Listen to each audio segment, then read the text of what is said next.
চন্দ্রপুর এলাকায় অবস্থিত অযাচক আশ্রমে রক্তদান শিবিরের আয়োজন করা হয়।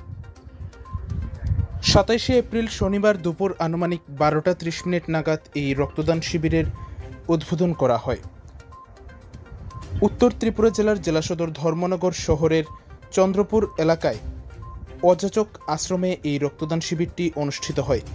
অখণ্ড মণ্ডলেশ্বর শ্রী শ্রী স্বামী স্বরূপানন্দ পরমহংস দেব ও শ্রী শ্রী মহাসন্ন্যাসিনী মামনির পূর্ণ মহাপ্রয়াণ ও মহাসমাধি দিবসকে কেন্দ্র করেই এই রক্তদান শিবিরের আয়োজন করা হয়, যেখানে অযাচক মণ্ডলীর গুরুভ্রাতা ভগিনীদের সমবেত প্রার্থনার মাধ্যমে এই রক্তদান শিবিরের সূচনা করা হয়।